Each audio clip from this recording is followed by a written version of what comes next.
Perkenalkan, nama saya Igede Okarinduana. Saya dari jurusan DKV tahun 2023 dengan NIM 239024140107. Kali ini saya akan mempresentasikan materi mengenai ragam bahasa Indonesia, yang dimana materi ini dibahas pada saat pertemuan kedua. Jadi kita mulai dengan judul, di mana judulnya di sini menjelaskan mengenai ragam bahasa Indonesia. Kita langsung masuk ke penjelasan. Ragam bahasa merupakan variasi bahasa menurut pemakaian yang berbeda-beda menurut topik yang dibicarakan, menurut hubungan pembicaraan, kawan bicara, orang yang dibicarakan, serta menurut medium pembicara. Kemudian ragam bahasa dibagi menjadi 4. Ada ragam bahasa lisan, kemudian ada ragam bahasa tulis, kemudian dilanjutkan dengan ragam baku, lalu yang keempat itu ada ragam tidak baku. Kita mulai bahas dari ragam lisan terlebih dahulu. Ragam lisan merupakan bahasa yang dihasilkan melalui alat ucap atau organ of speech dengan fonem sebagai unsur dasar. Ciri-ciri dari ragam lisan antara lain yang pertama adalah memerlukan orang kedua atau teman bicara. Kemudian yang kedua, biasanya ragam lisan digunakan tergantung situasi, kondisi, ruang, dan waktu.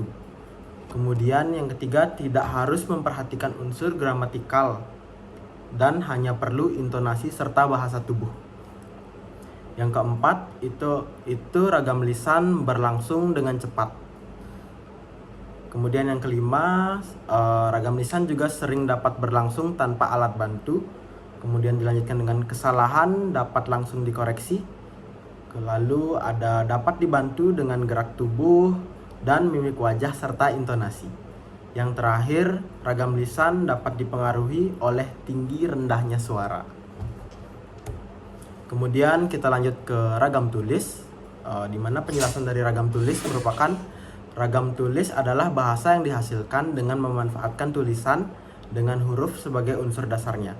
Ciri-ciri dari ragam tulis tersebut, yang pertama tidak memerlukan orang kedua atau teman bicara, kemudian bersifat objektif, tidak tergantung kondisi, situasi, serta ruang dan waktu, kemudian mengembangkan konsep makna yang jelas, lalu harus memperhatikan unsur gramatikal, berlangsung lambat, jelas struktur bahasanya, susunan kalimatnya juga jelas dan runtun, lalu selalu memakai alat bantu, kemudian kesalahan tidak dapat langsung dikoreksi, dan yang terakhir tidak dapat dibantu dengan gerak tubuh dan mimik muka, tetapi hanya terbantu dengan sebuah tanda baca. Kemudian kita lanjutkan kelebihan dan kekurangan dari ragam tulis.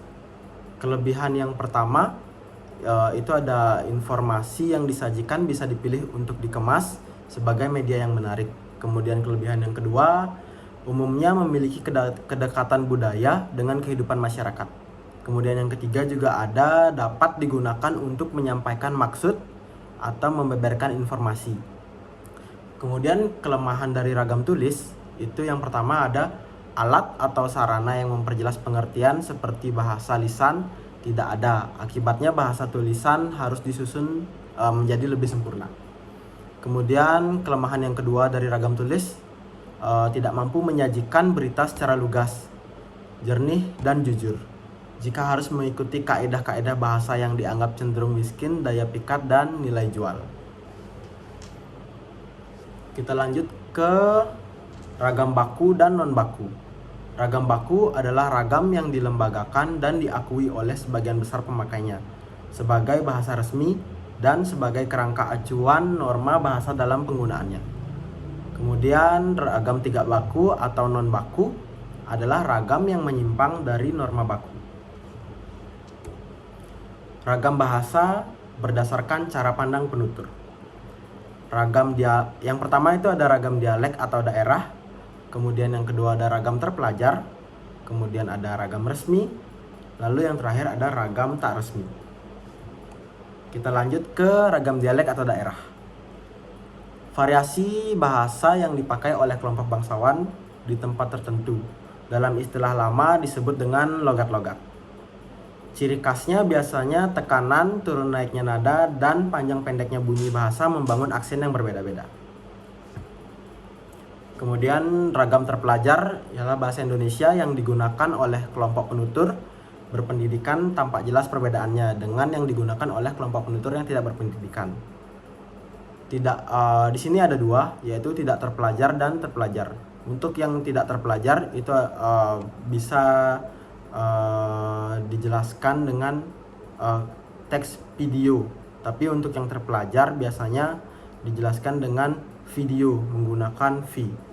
Misalnya untuk contoh kedua itu ada film untuk menggunakan P, kemudian yang terpelajar menggunakan film menggunakan V. Seperti itu. Untuk contohnya mungkin nanti akan saya tampilkan di sini. Kemudian kita lanjut ke ragam resmi. Ragam resmi merupakan bahasa yang digunakan dalam situasi resmi seperti pertemuan-pertemuan, peraturan-peraturan, dan undang-undangan. Ciri-ciri dari ragam bahasa resmi yang pertama adalah menggunakan unsur gramatikal secara eksplisit dan konsisten. Kemudian yang kedua menggunakan kata ganti resmi. Lalu ada menggunakan imbuhan secara lengkap, kemudian menggunakan kata baku, menggunakan EYD, dan yang terakhir adalah menghindari unsur kedaerahan. Kemudian kita lanjut ke ragam tidak resmi. Bahasa yang digunakan dalam situasi tak resmi, seperti dalam pergaulan dan percakapan pribadi. Ciri-ciri dari ragam bahasa tidak resmi biasanya adalah kebalikan dari ragam bahasa resmi. Sekian presentasi dari saya. Mohon maaf apabila ada kekurangan. Sekian dan terima kasih.